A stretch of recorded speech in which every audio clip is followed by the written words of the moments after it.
네, 어려울 때마다 등장하는 펀드가 있습니다. 우리에게는 엘리엇 매니지먼트로 잘 알려져 있는데요. 그동안 삼성, 현대, 그리고 또 이번에는 SK그룹을 공격한 것을 계기로 최근에 행동주의 헤지펀드에 대한 관심이 많이 높아진 상태입니다. 오늘 이 문제를 알아보는 시간 마련했습니다. 도움 말씀 위해 한국경제신문 한상춘 논설위원님 나와 계십니다. 안녕하십니까? 네, 안녕하십니까? 네, 어제 국내 증시 빅테크 기업들의 주가가 일제히 흘러내렸다라는 표현을 할 정도로 상당히 많이 떨어지지 않았습니까? 네, 아무래도 미국이라든가 다른 증시를 알아보기에 앞서서 우리 증시가 굉장히 긴박하지 않습니까? 예. 하락 보러 보면 가장 큰 건데요. 이렇게 민감할수록 주가 하락 요인을 좀 잘 짚어야 되거든요. 그래서 어제 그 주가가 이렇게 떨어지고 지난 4일 이후부터 떨어지는 가장 큰 배경은 역시 그 선진국의 통화 정책보다는 우리 나름대로의 내부적 요인이 그렇다 이렇게 보시됐습니다. 그 중에 어제도 이제 고승봉 금융위원장께서 동일 기능은 동일 규제 원칙에 있다. 이 테크러시 이런 문제에 대해서 앞으로 강하게 추진할 뜻을 비침에 따라서 전일도 많이 떨어졌습니다는 어제도 카카오가 7% 이상 떨어지면서 주가를 끌어내렸던 요인이 가장 큰 요인이었죠. 또 한 가지는 행동주의 헤지 펀드들이 SK 케미칼이라든가 이런 쪽에 공격하면서 다음에 공격 대상이 되는 이런 쪽이 주가들이 상당히 국내 주가를 끌어내렸다 이렇게 보시됐습니다. 아무래도 최근에 이 테크러시 문제 같은 경우는 한국경제TV를 통해서 한 7월 17일 정도에 국내 증시에서 상당폭 문제가 되겠다 하는 이게 말씀을 드렸습니다는 그동안 카카오라든가 이 다음에 네이버 같은 이런 빅테크 기업들이 추천하는 이런 시각들이 많았거든요. 유튜브를 통해서. 근데 그때의 동학개미분들이 사실 경계심을 늦추고 이렇게 그들 업종을 삶에 따라서 최근에 카카오 같은 경우는 지난 4일 이후부터 지난 4일간을 보면 20% 정도 폭락한 수준이거든요. 그래서 방송에서 이런 카카오라든가 이런 걸 추천하는 이런 분들의 어떤 유튜브를 통해서 추천하는 분들의 그동안 많았습니다는 굉장히 나름대로 전문성이라는 다 나름대로의 의미가 있겠습니다는 굉장히 조심스럽게 해야 된다 하는 걸 말씀드리겠습니다. 아무래도 우리 한국경제TV라든가 한국경제에서 글로벌 마켓이라는 것을 이렇게 전해지는 것은 이 테크래시라는 것은 사실 미국이라든가 그 다음에 중국이라든가 세계 보편적 현상에서 일시적 현상만은 아니다. 그래서 전 세계 동시다발적인 문제가 될 것이다 하는 이런 트렌드를 바탕으로 지난 7월 초에 이걸 제시했던 사항이거든요. 근데 그때 유튜브라든가 해서 카카오의 플랫폼의 향후의 성장성을 기해서 굉장히 많이 추천했던 시각이 있는데요. 그런 것을 이렇게 경계하기 위해서 한국경제그룹에서 글로벌 마켓을 이렇게 더 집중하는 거다 하는 걸 말씀드리겠습니다. 어찌됐든 죄송합니다. 이거 오늘 뉴스들이 많아가지고요. 밤에 잠을 못 자다 보니까 굉장히 좀 막히는 것 같습니다. 어쨌든 이렇게 어제 고승범 위원장께서 동일 기능 동일 규제 원칙은 상당히 합리적이지 않냐 생각합니다. 이분은 상당히 통화와 증권에 대해서 굉장히 많은 이론과 경험을 갖고 있기 때문에 여기에 대해서 논란이 많습니다는 이해관계에 있다 논란이 많습니다는 사실상 굉장히 이렇게 합리적인 이런 결정이다. 세계 트렌드에 맞춰서 그런 측면을 좀 말씀을 드리겠습니다. 그리고 어제 이 방송을 통해서 우리가 기부도 이렇게 진짜 국민들을 위한 기부, 착한 기부와 그렇지만은 다른 쪽의 목적을 갖고 기부하는 것은 나쁜 기부다 하는 표현을 좀 말씀드렸고요.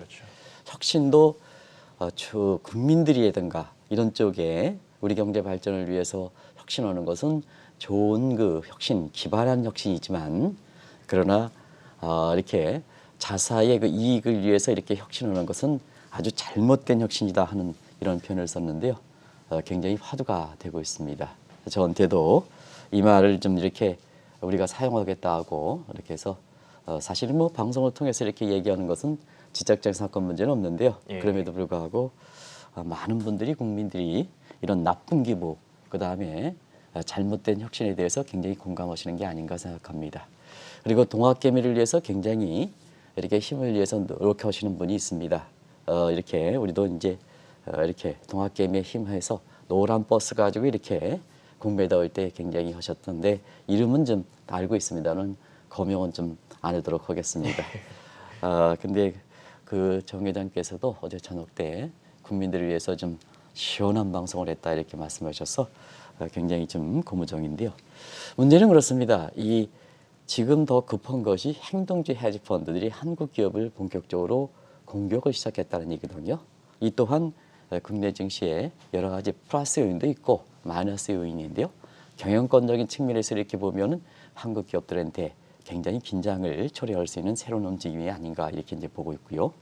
그리고 오늘 그 미국 증시는 역시 사실상 오늘 그 유럽 증시를 해석하는 거는 조금 좀 제가 각도를 좀 새롭게 하겠습니다. 예. 오늘 ECB 회의에서 유럽 증시를 옮긴 것은 경제 성장률이 올라서 그런 게 아니고 사실은 라가르도 ECB 총재가 테이퍼링에 대해서 전향적 입장을 취했었거든요. 근데 오늘 여러 가지 경제 지표 성장률이 좋게 나왔는데도 불구하고 사실 이 표는 남녀 차별 없이 과거에 여성분들 이 방송을 통해서 그렇습니다. 여성분들 같은 경우에는 그게 이제 훌륭한 라가르도 총재, 그 다음에 과거에 페드의 의장으로 계셨던 제닛 앨런 이런 분들은 여성의 책임자는 가능한 테이퍼링 같은 거는 추진하지 않는다. 오늘 그 용어가 유명한 용어가 있습니다. 예. 그래서 여성의 그 최고 책임자들은 가능한 테이퍼링을 추진하지 않는다. 그러다 보니까 시청자 여러분 장 초반에 미국 증시가 올랐던 거고 그것은 지금 조기 테이퍼링에 대해서 굉장히 우려하고 ECB 회의에서 우려하고 아마 이렇게 홍영 앵커께서도 그런 것을 외신을 통해서 전해주는데요. 그런 부분이 경제 성장률이 발표하고 높게 나왔는데도 불구하고 테이퍼링 우려를 완화시키다 보니까 유럽 증시가 올랐다 하는 것을 말씀을 드리겠습니다. 네. 그런 것을 좀 이렇게 그 시청자분한테 정확하게 이렇게 해설해 줘야 된다는 걸 좀 말씀드리고요. 한 가지 이제 장 후반에 사실 그 미국의 그 증시가 이렇게 떨어지는 배경에 있어서는 뭐 아시겠습니다만 바이든 대통령이 그 이렇게 연방의 공무원들한테는 이 코비드 관련해서 마스크 착용이라든가 백신이라든가 이거 의무화시켰거든요. 예. 그러다 보니까 시장 참여 입장에서는 그동안 그 미국의 그 증시를 짓눌렸던 것이 스태그플레이션 오더가 아니겠습니까? 예, 그렇죠. 그런 측면에서 경기 둔화 우려. 그리고 제닛 앨런이 지금의 연방부채 유예 한도가 지금 이 공화당이 굉장히 난항을 보임에 따라서 이게 사실상 현금은 빨리 바닥되고 있는데요. 당초보다 그 빨리 디폴트가 되지 않느냐는 이런 우려 속에서도 공화당이 꿈쩍하지 않거든요. 예. 이런 부분이 미국 증시의 투자 심리를 아주 안 좋게 했다는 걸 말씀드리겠습니다. 그러다 보니까 델타 변이에 따라서 성장률 둔화와 함께 그러면 스태그플레이션이라는 것은 물가가 올라간다는 거죠. 그러면 어제 발표했던 관심이 됐던 중국의 생산자 물가, 중국은 소비자 물가를 치지 않습니다. 왜냐하면 주력 산업이 아직 그 경제에서 보면 생산 단계이지 소비 단계가 아니거든요. 선진국들은 소비 단계이기 때문에 소비자 물가 상승률을 중시하는 거고 중국은 아직 경제 발전 단계 생산 단계거든요. 그래서 생산자 물가가 굉장히 중요한 겁니다. 어제 중국의 그 생산자 물가가 아주 충격적으로 나왔죠. 예. 9.5% 나왔습니다. 그러면 이제 미국 시간으로 오늘 발표되는 게 이렇게 8월 PPI 생산자 물가 아니겠습니까? 예. 여기서도 상당폭 어렵게 나오지 않겠느냐 이렇게 이제 보거든요. 이것을 투자 심리를 많이 떨어뜨렸다 이렇게 보시도 했고요. 또 한 가지 우리 코인 개미 입장에서는 엘살바도르의 그 이렇게 비트코인을 그 법정 화폐로 하면서 한동안 그 비트코인이 10% 이상, 나스코인이든가 30% 폭락하는 상태에서 과거처럼 반발력이 있느냐, 리지던시가 있느냐 하는 이런 측면에서 보면 오늘도 좀 이렇게 안정을 찾긴 했지만 상승에 있어서는 상당히 제한되는. 그래서 종전에 비해서 전체적으로 보면 이 비트코인이라든가 이런 게 반발력이 되는 게 위험자산 선호 심리를 파악할 수 있는 가장 중요한 영역이거든요. 과거처럼 위험자산에 대한 선호 심리가 빠르게 반등하는 것은 아니다. 시청자 여러분, 한국의 주가가 저가 이렇게 했을 때 우리가 보면 이번에 카카오라든가 이런 것이 지금 그 이렇게 거래가 이렇게 그 하락된 지가 4일째를 맞고 있는데요. 첫날 이렇게 딱 카카오가 떨어지다 보니까 각종 유튜브를 통해서 카카오에 갖고 있는 거 과도 매도했다. 너무 떨어졌다. 그래서 저가 매수해라 하는 게 각종 유튜브에 장식했습니다. 근데 트래크레이션은 이게 일회성이 아니다. 그렇죠. 저가 하는 성질이 아니다. 과매도로 평가할 게 아니다. 하는 측면에서 한국경제TV에서 그렇게 진단을 해드렸는데요. 지금 연일 떨어지고 있습니다. 그리고 카카오 같은 경우는 지난 4일 동안 20%가 폭락했습니다. 20%가. 그래서 첫날에 조금 많이 떨어져서 이것이 감에다가 저가 매수한다, 줍줍하라. 이거는 투자자분들을 굉장히 손실을 많이 초래한다는 걸 말씀드리겠습니다. 그래서 어제 고승범 금감위원장에서 동일 기능 이렇게 해야지 형평성이 되는 거 아니겠습니까? 누구는 예외 두고 누구는 아니까 시장 참여자들부터 어이구 누구는 거기에 막 과거에 있었던 사람이 국회의원 들어가 가지고 거기를 옹호한다 이런 쪽에 쓸데없는 추측을 나게 하는 거거든요. 예. 그게 정부 역할 아니겠습니까? 그런 측면에서는 사실 고 위원장이 어제 말씀하신 내용은 굉장히 세계적 흐름과 함께 아주 합리적 근거를 갖고 있다 하는 걸 말씀드리겠습니다. 네, 사실 어제 짚어주셨죠. 이제 MZ 세대랑 소상공인들을 몰아내는 이 카카오의 테크래시 문제 굉장히 반응이 뜨거웠었는데 이렇게 어려울 때마다 같이 나오는 게 있지 않습니까? 어려울 땐 도와줘야죠. 근데 어려울 때 어렵게 오면 굉장히 안 좋게 되는 거죠. 그래서 우리가 이제 이게 뭐 공식적인 건 아닙니다는 카카오가 코로나 사태에 어려운 세대가 MZ 세대인가 소상공인인데요. 이걸 내몰다 보니까 작년 3월 이후서부터 어려울 때 어렵게 얘기했던 사람이 루비니 교수거든요. 홍영표도 뭐 그때서부터 방송을 진행해서 잘 아시겠습니다는 작년 3월에 코로나가 시장에 영향을 미치면서 한국 코스피 지수가 2,200에서 한 달 만에 1,450일로 떨어졌지 않습니까? 예. 다우존스 지수 3만 6박을 앞두고 그냥 그대로 떨어져서 18,500 갔는데요. 그때 등장했던 사람이 루비니 교수입니다. 시청자 여러분 기억나십니까? 그때 루비니 교수는 주가가 떨어질 때 그냥 경제가 I자형으로 떨어진다. 수직 폭락으로 떨어진다. 기억나시죠? 예. 이렇게 하다가 이게 여전히 틀려버렸죠. 주가가 오히려 거꾸로 스카이 로켓팅 형식으로 그냥 확 올라가 버렸죠. 근데 이번에 또다시 스태그플레이션 우려가 제기되고 있습니다. 이런 과정에서 이렇게 기업들은 어제도 말씀드렸습니다는 기업은 국민 속에서 기업이 가야 지속 가능한 경영을 하는 겁니다. 최근에 보면 가장 기업에 그렇게 평가할 때 중요한 요인은 ESG라든가 이런 게 지속 가능한 성장 기반과 관련돼 있는 가장 기준이 되거든요. 경제학으로 보면은 자기의 사적 이익을 위해서 남을 이렇게 손해를 미치는 것을 externality, 외부 경제 효과라 이렇게 보고요. 내가 희생해서 국민들을 위해서 하는 것은 보통 external effect, 외부 경제 효과라 하는데요. 외부 경제 효과가 시간이 가면 갈수록 굉장히 중시되는 것이 ESG 이렇게 해서 지금같은 어려운 사태 그렇다 이렇게 됐습니다. 그러다 보니까 카카오처럼 어려울 때 소상공인을 더 내몰다 보니까 결과적으로 보면 이렇게 어려울 때 주가가 떨어질 때 이렇게 나쁜 평가들이 나오는 것이 아닌가 하는 생각이 드는데요. 이게 고질적으로 이렇게 어려울 때 또 등장하는 것이 뭐냐 하면 행동주의 헤지펀드입니다. 예. 그래서 시청자 여러분 아시겠습니다.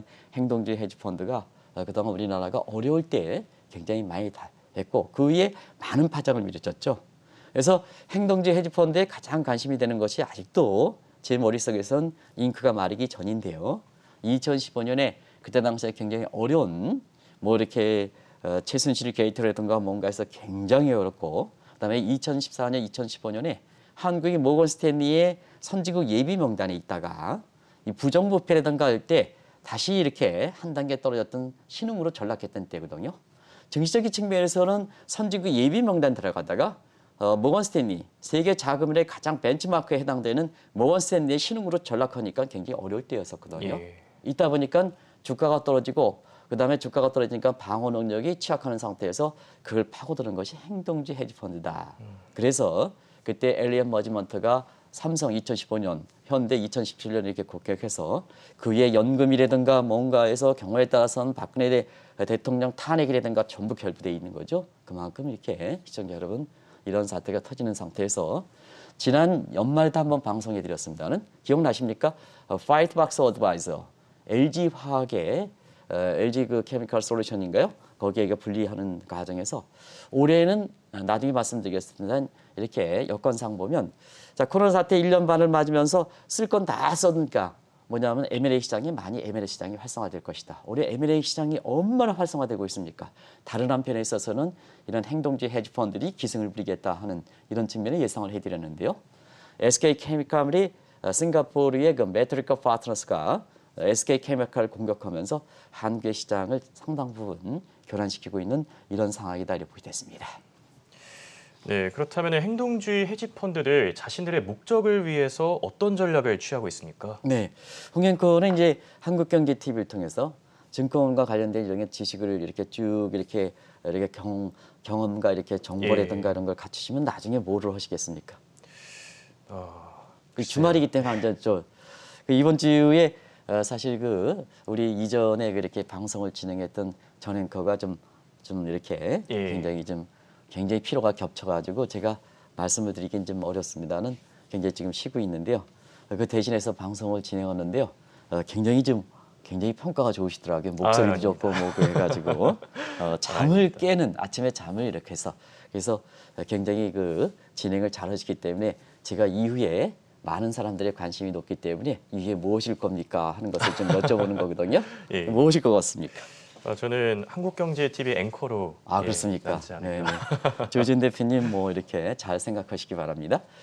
사실은 젊은 사람들 보면 아직도 이 펀드 매니저 하겠다 하는 입장이 이렇게 동학개미에서 주가가 상승하다에 따라서 젊은 사람들이 펀드 예. 매니저 얘기를 많이 하는데요. 펀드 매니저들은 펀드를 이렇게 운영하는 사람입니다. 그런 각도에서 사실 과거에 전통적인 펀드 매니저를 같은 경우에는 대체로 습니다. 고객의 자금을 탁 해서 그걸 운영하는데요. 대체로 수동적이었었죠. 예. 예를 들어서 삼성전자를 펀드에 구성했다면 이익을 내주는 주체는 삼성전자고 그다음에 이 펀드 매니저들은 자기의 고객의 펀드에 대해서 삼성전자를 넣을 것이냐 뭐냐 이렇게 해서 이것만 이렇게 했던 사항이거든요. 그래서 이 고객들한테 수익이 될 때에는 사실 수동적 입장이었습니다.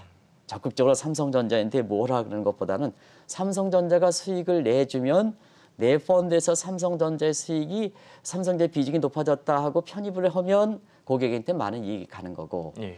삼성전자의 수익이 높게 나는데 내 펀드에서는 삼성전자 비중을 적게 했다면 그만큼 고객한테 성과를 적게 하는 거죠. 그래서 과거의 전통적인 헤지 펀드라든가 이런 것은 금융위기 이전엔 수동적 입장이었다 이렇게 보겠습니다. 근데 자 홍앵커라든가 시청자 여러분, 금융사에 내 돈을 맡기다 보니까 전통적 방에서 펀드 매니저들 이렇게 딱 보니까 수익을 내주기가 굉장히 떨어지고 있지 않습니까? 예. 그러다 보니까 사실 많은 사람들이 금융사에 대해서 펀드에 대해서 전통적인 어프로치 방식에 의한 펀드에 대해서 굉장히 실망을 하고 노마드 현상, 거기서 이탈하는 현상이 발생했던 겁니다. 그걸 파고드는 것이 이렇게 능동주의로 수익을 창출하겠다 하는 것이 바로 행동주의 헤지펀드다. 그래서 수익을 내주는 주체가 투자 대상의 수동적 입장에서 적극적으로 수익을 내준다 하는 입장으로 이렇게 바뀌는 것이 바로 행동주의다. 그래서 최근에 사실 과거와 다른 것은 국가가 우위고 그다음에 기업이 우위고 금융사가 우위고 정보라든가 인력물 그렇지 않다. 소셜 네트워크라든가 이런 거면서 국가보단 국민, 국가보단 기업. 이게 이런 과정에서 기업 권력이 국가 권력을 하다 보니까 카카오 같은 테크래시가 지금 나오는 거 아니겠습니까? 예. 기업 권력을 이렇게 잡기 위해서 마찬가지로 이 증권사라든가 뭔가 이렇게 보면 각조에는 어이구 펀드 매니저들이 이렇게 되는데요. 지금은 사실 일반 고객들도 소셜 네트워크라든가 해서 정보라든가 인력이라든가 이런 측면에서는 훨씬 또 뛰어난 점이 있거든요. 예. 그러다 보니까 정보가 공유화되다 보니까 과거처럼 이렇게 금융사들이 높은 수익을 기록하지 않는다. 그러면 겸손해이죠. 겸손한 게 뭐냐? 어제 말씀드린 카카오도 겸손한 게 뭐냐? 서민들을 더 위해주고 소상공인을 더 해주는 게 기업의 자세지 않습니까? 예. 그런 각도에서 말씀을 드리는 거죠. 그 똑같은 것들이 보이겠습니다. 그래서 능동적으로 창출한다. 그러면 능동적으로 창출할 때 외형상 내 고객에 이익을 주는 이런 목적으로 해서 하나의 굉장히 캐치프레이스가 있어야 되죠. 그런 각도에서 한번 캐치프레이스 보겠습니다. 주주가치 극대화. 주주주의인데 주주가치 극대화하면 이거만큼 좋은 게 있습니까? 그죠? 예. 주주들 입장에서는. 삼성전자 주주 입장에서는 주주가치를 극대화한다. 우리가 투자는 프라이스는 밸류 보고 하지 않습니까? 밸류를 그렇죠. 극대화한다. 이러면 이것만큼 이렇게 펀드의 고객들한테 굉장히 호응을 갈 수 있는 이런 요소가 없다 이렇게 보셨습니다. 그다음에 지배구조를 투명하게 한다. 아이고 오너가 계열사의 지분을 복잡하게 해. 결과적으로 오너 쪽으로 가 이러면 안 되지 않느냐. 예. 지배구조를 투명하겠다 하는 입장이죠. 그러다 보니까 요 두 가지에서 요 두 가지 명칭을 실현시키기 위해서 여기 추천하는 거 보시겠습니다. 일단 배당 많이 준다. 홍영표가 한국경제TV 주식을 샀는데 배당을 많이 준다. 이렇게 하면 그 박수 치지 않습니까? 그죠? 예, 그렇죠. 그리고 자사주를 매입하고 그러면 주가가 올라가겠죠? 쓸데없는 계열사 집은 매각한다. 계열사 집은 매각한다. 그러면 본래 모기업이 뭐냐? 모기업이 주주 가치가 올라가겠죠? 이렇게 되고. 그다음에 근로자들 중에서 이렇게 뭐 노조와 관계없이 이렇게 뭐 노조에 묶여가지고 기업의 기여들 하지 않고 이렇게 해서 이렇게 해서 이렇게 이제 영화 제목에서 이렇게 나오겁니다. 그런 사람들을 제거해야 가치가 올라가고 주가가 올라가지 않습니까? 그죠? 예. 해고시킨다. 그다음에 이사진을 교체한다. 이거 정책 당국으로부터 내려오는 이사진 요새 우리나라도 문제가 많죠. 전혀 그 분야에 전혀 경험이 없는 사람이 정부에서 딱 해서 내려가서 뭐 이렇게 그 뭐라 그랬죠? 낙하산 인사로 돼가지고 이 사람들 이렇게 주주 가치와 관계없다. 한번 우리 사회를 한번 보시기 바랍니다. 왜 행동주의 헤지펀드들이 이게 파고드는가? 그의 약점을 갖고 있기 때문에 그렇다는 얘기입니다. 그래서 투자라든가 알렌 등을 축소해라. 적대적 M&A 이런 식으로 해서 이렇게 이익을 실현한다는 의미입니다. 결과적으로 보면 행동주의 헤지펀드가 나쁜 평가를 받는 것은 뭐냐면 궁극적으로는 경영권을 탈취한다. 울프백 전략이다. 1위 때 아시죠? 1위 때? 1위째 전략이 울프의 전략인데요. 1위가 이제 이렇게 보면 1위가 쫙 하면 균형성 있다가 마지막 그 사냥 대상까지 마지막 숨죽이고다가 그냥 해서 결국은 잡아먹지 않습니까? 이게 1위 때 전략, 울프의 전략이다 이렇게 하는데요. 그래서 그동안 행동주의 헤지펀드의 대명사에 해당되는 우리나라 입장에서는 펄싱과 해외 입장에서는 칼 아이칸 같은 경우는 기업 사냥꾼이다. 기업 사냥꾼이 한국의 기업을 공격하기 시작했다는 측면에서 어제 굉장히 국내 증시에 선중의 통화정책 뭐 어쩌고 뭐 금융 완화 이런 거 어제 그거에 영향이 미치지 않았습니다. 근데 이 문제가 테크레시와 함께 한국 주가를 끌어내렸다 이렇게 보시겠습니다. 네, 사실 이번 SK케미칼에 대한 공격도 투자자들이 관심이 많습니다. 이전 공격과는 좀 다르다 이런 분석들이 있는데 어떤 점이 다릅니까? 이전이라는 것은 삼성이라든가 현대라든가 이런 측면에서 대부분 다 지배 구조를 좀 개설해달라 하는 입장이었습니다. 그런데 작년에 LG화학이라든가 이번에 명확히 들었으면 SK캠은 종전과 다른 방식이다 이렇게 보실 수 있습니다. 자막을 통해서 시청자분이랑 같이 한번 공부해 보도록 하겠습니다. 자막을 통해서 SK케미칼이 모기업이거든요. 여기에 특정 가치가 있으니까 다시 그것을 띄어내서 SK바이오사이언스로 분류하고 이걸 SK바이오사이언스로 분리시켰거든요. 이런 게 이제 행동주의 헤지펀드의 집중적인 공격 대상이 이렇게 되고 있는데요. 나중에 이제 왜 그럴까 하는 것을 조금 이따 말씀드릴게요. 그 사례에서는 카카오가 대표적이죠. 카카오 모기업에서 조금 새로운 가치가 있어 척 하면 요거 등장시켜 계열사 분리해 카카오 게임, 분리해 카카오뱅크 올려 자본 들어와 기업하는 입장에서는 굉장히 그의 기업 입장에서는 돈 많이 들어오죠. 그 돈 많이 들어오면 투자해야 되지 않습니까? 국가를 위해서 국민을 위해서 투자해야 되지 않습니까? 투자하지 않습니까? 근데요, 이게 이렇게 해서 투자하지 않고 국민을 제거시키는 이런 경제 제거시키지 않으면 어떠냐 하면 모기업의 카카오에 투자했던 투자자들은 어떻습니까? 새로운 가치, 잠재 가치를 모기업에 융합시켜야 카카오에 투자했던 주주들이 굉장히 주가가 올라가서 이득을 하지 않습니까? 근데 여기 모기업에 해서 새로운 가치가 있어 뱅크, 모기업에서 게임 하면 모기업에 투자했던 사람들 입장에서는 오히려 손실이 발생한다는 얘기거든요. 그런 것을 파고드는 거다 이렇게 보여졌습니다.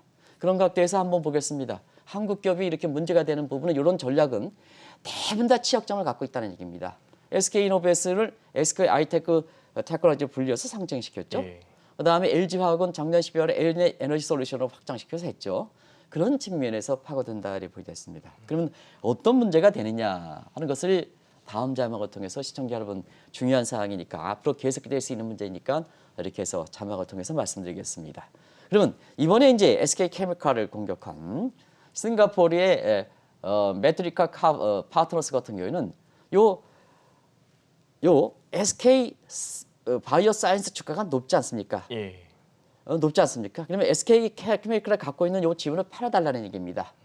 팔아달라. 요거 이제 처분해 보면 SK케미칼 같은 두 가지가 있죠. 하나는 지분 처분이니까 이거 갖고 있는 SK바이오사이언스의 그 주가가 높으니까 일단 이렇게 배당을 할 수 있는 특별 배당을 할 수 있는 자금이 굉장히 많지 않습니까? 그죠? 그러니까 아까 뭐라고 했습니까? 배당 준다 이런 거 아니겠습니까?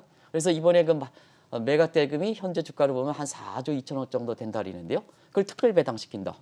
이러면 SK케미칼 주주 입장에서 굉장히 좋은 거 아니겠습니까? 그리고 자 부담이 됐던 SK 바이오스 사이언스 주가를 띄어내니까 SK케미칼 주가가 올라가지 않습니까? 그러면 SK 모기업에 투자했던 주주들은 주가가 올라가니까 캐피탈 게인 자본 이득이 되는 거죠. 자본 이득이 되는 거죠. 그런 방식으로 된다. 이렇게 이제 보시면 되겠습니다. 그러면 한번 보겠습니다. 자, 과거에 우리가 카카오의 계열사가 118개라고 하는데요. 과거에는 순환 출자, 기업이 갖고 있는 순환 출자 방식을 했습니다. 이게 이제 과거에 삼성이라든가 현대에서 계열사를 확장시키는 방법이었었거든요. 근데 그게 뭐냐? 계열사 확장이니까 거기에서 이제 규제하겠다는 입장으로 갔습니다. 과거 순환 출자가 안 되고 있습니다. 예. 근데 지금은 이제 자본시장이 발전되니까 그건 뭐냐? 이거 SK케미칼에서 뭐냐? 이렇게 모든 가치가 있는데요. 이걸 딱 떼어낸다는 의미입니다. CF라든가 뭔가 증권에 대해서 간접이 있으니까 예. 떼어낸다는 의미입니다. 그러면 새로운 기업, 스피노프하면 새로운 기업이 발생하죠. 계열사 늘어나죠. 근데 문제는 그러냐? 문제는 실질적으로 보면 SK케미칼이 갖고 있는 그 지분이죠. 가치죠. 요걸 딱 SK에서 한번 갖고 있을 때 자금을 모집하고 한 번 이제 했죠. 예. 근데 여기서 또 떼어내서 하니까 중복 이렇게 되는 거죠. 중복으로 자금을 모집하는 거죠. 이게 이제 지금은 중복 상장으로 예. 계열사를 늘어나는 것이 전형적으로 카카오 그룹이다 이렇게 됐습니다. 이런 부분을 공격한다는 얘기입니다. 그러다 보니까 뭐냐? 원래 투자했던 SK의 주주들 입장에서는 굉장히 서운한 거죠. 그렇죠. 서운한 거죠. 굉장히 서운한 거죠. 서운하더라도 굉장히 서운한 거죠. 예. 서운한 거죠. 그래서 이 중복 상장의 문제는 아이고 이 기업을 갖고 있는 오너들 갖고 있는 우리나라의 대부분 다 그래 하는데요. 이런 입장에선 내가 자본주의 생리를 알지 않은 자 이걸 잘 이용한다 하지만 알기 시작하면 일본권이 나온다. 일본은 어떤 그러냐 나중에 말씀드리겠습니다. 예. 일본권 나온다. 그래서 이런 문제를 파고드는 것이 사실상 지금의 한계 상장에서 상장할 때 돈이 꾸역꾸역 가장 많이 모이던 것이 중복 상장할 때 나타났던 문제 아니겠습니까? 예. 근데 그런 부분을 파고들고 그런 부분에 대해서 규제가 되면 한계 주가는 어떻게 되겠습니까? 그죠? 한계 예. 주가. 어제 무슨 통화정책이 선진국의 통화정책 완화가 무슨 우리 통화정책이 테이퍼링이 간다 해서 주가가 떨어졌습니까? 아니죠. 아니죠. 예. 그런 쪽으로 해석하면 안 된다는 얘기입니다. 이런 게 본질적 문제에 파고들다 보니까 이게 국내 주가가 어제 48포인트 떨어지는 배경이다. 그런 걸 말씀드리겠습니다. 네, 그렇다면 방금 말씀하신 이 헤지펀드의 전략을 활용해서 실제로 피해를 본 기업도 있습니까? 피해를 본 기업이 많기 때문에 국내 증시에 긴장하는 거죠. 예. 이 사례 또한 자 얼만큼 중요한 기업들이 이렇게 행동주의 헤지펀드에 대해서 이렇게 됐을까? 한번 자막을 통해서 애플 자사주 매입. 아까 예. 자사주 매입이라고 그랬지 않습니까? 예, 행동주의 그렇죠. 헤지펀드는. 자 자사주 매입해서 주가를 올려와야 애플에 투자했던 사람들이 주주들이 가치가 증대해서 투자 수익을 기록하는 거 아니겠습니까? 지금 애플이 뭐냐 때만 되면 자사주 매입하고 하는 것이 바로 이 칼 아이칸이 공격한 측면이고 아직도 칼 아이칸이 애플에 대한 주식의 지분을 많이 갖고 있기 때문에 그 연장선 차원이다 하는 것에서 월가에서는 잘 알려진 내용이거든요. 그리고 아시겠습니다는 보톡스의 우리나라 뭐 이게 이렇게 해서 적대적 애면의 유명한 사건이죠. 빌 에크먼 행동주의 넬슨 펠치 펩시 아시죠? 펩시에서 듀폰과 분사 요구를 해서 결국 분사됐죠. 이런 문제입니다. 그러다 보니까 이 행동주의 헤지펀드에서 쫓겨나간 유명한 CEO가 있습니다. 우리나라 국내에서 뭐냐 여성이면서 굉장히 경영 전략을 잘했던 사람이 이멜다입니다. 제너럴 일렉트릭스죠. 예. 그런데 이게 쫓겨나갔던 배경이 되는 거죠. 결과적으로 보면 왜 기업 사냥꾼이냐 울트백 전략이냐 이렇게 얘기했던 것은 행동주의 헤지펀드들이 되는 것은 대부분 다 고사 전략이다. 고사했던 기업들 보겠습니다. 지금 이제 혁신을 통해서 포워드가 뭐냐 다시 살아나고 있습니다. US 스틸 그렇죠, 야후도 그렇죠, AIG 그렇죠. 결과적으로 좀 다 안 좋은 꼴이 되는 거죠. 알고 지금은 그러다 보니까 한국도 이미 2015년서부터 결국 4대 그룹이 다 공격을 당했지 않습니까? 예. 삼성도 당했죠. 그다음에 현대도 그랬죠. 지난해 연말엔 LG도 그랬죠. 그다음에 이번에 SK도 그랬죠. 이러다 보니까 나머지 기업들은 어떠냐? 나머지 기업들은 사실 방어 능력, 행동주의 헤지펀드에서 그나마 방어 능력이 있는 게 4대 그룹인데요. 나머지는 뭐냐? 방어 능력이 그렇게 높지는 않거든요. 예. 그러다 보니까 뭐냐 4대 그룹에서 행동주의 헤지펀드들이 뭐좀 카카오라든가 공격하기 시작하면 어떻게 될 것이냐 하는 측면이거든요. 이게 사실상 큰 지금의 변곡점 상태다 하는 걸 말씀드리겠습니다. 네, 사실 제가 기억하기로 그 지난해 이제 LG가 공격을 당했을 때 이제 올해 조금 더 공격이 기승을 부릴 거다, 헤지펀드들이 더 적극적으로 나설 거다 이렇게 말씀을 해주셨는데 이제 SK에 이어서 그러면 이제 어떤 기업들이 공격을 받을 것으로 예상하십니까? 네, 코로나 사태에 1년 반 정도 지나면 K자 구조가 명확해지는 겁니다. K자 구조가 명확해지는 것은 아시겠습니다는 코로나 사태를 계기로 해서 있는 기업, 잘 사는 사람은 사실 돈을 많이 뿌려대서 주가가 올라가고 집값이 올라가면 돈이 많은 자산계층, 현금을 많이 갖고 있는 이런 기업들 같은 경우에는 이렇게 자기 자신의 능력, 자기 자신의 노력 이외에 주가라든가 이런 것을 정책 단계에 돈을 많이 풀어가지고 뭐냐 올라갔으니까 굉장히 그 주가 올라가는 게 내 노력에 걸거냐 이렇게 하면 안 된다는 얘기입니다. 예, 만약에 뭐냐 사실상 엘프레 주가가 많이 올라갔다 이렇게 하는 측면에서 엘프레 주가가 많이 올라갔으니까 이게 뭐냐 내가 경영을 잘했던 거지 않느냐 이렇게 평가하면 잘못됐다는 얘기입니다. 왜냐하면 정책 단계에서 코로나 사태를 기해서 무제한 통화 공급에 의해서 자산 가치가 올라갔으니까 그거는 뭐냐 그 기업의 주가가 올라갔다 하더라도 기업의 노력에 의해서 된 건 아니죠. 그러면 뭐냐면 나머지 계층들 소상공인이라든가 이런 거 한번 보시기 바랍니다. 카카오의 행동을 좀 파악해 보시라는 얘기입니다. 자, 소상공인 같은 경우에는 내가 노력을 했습니다. 내가 능력이 있습니다. 그럼에도 불구하고 코로나 사태를 계기로 해서 절연해, 인슐레이션, 절연해. 그 다음에 거리 제한 막아. 6시 이후에 영업을 못해. 아무리 노력을 하고 아무리 이렇게 내가 마케팅에서 노력한다 하더라도 정책 단계에서 전염병을 막기 위해서 6시 이후에 영업을 못해. 이렇게 하면 자 자본력에서 취약한 소상공인은 내몰 수밖에 없다는 얘기입니다. 그렇죠. 내몰 수 없다는 얘기입니다. 예. 눈물 나는 얘기입니다. 이게. 그러면 그 사람들이 해가지고 주가가 그 기업의 주가가 떨어졌어 하면 자 그 기업이 못해서 그런 거냐 하는 이런 문제가 발생하는 거 아니겠습니까? 예, 이렇게 어려울 때는 상흔효과 안아주는 기업이 정말로 좋은 기업입니다. 이런 사태 주가가 올라갔어. 그 오너들이든가 이게 내가 잘해서 그렇어. 잘못됐다는 거죠. 그거는요. 보난자 이펙트 때문에 그러는 거죠. 보난자 이펙트. 예. 그래서 뭐냐.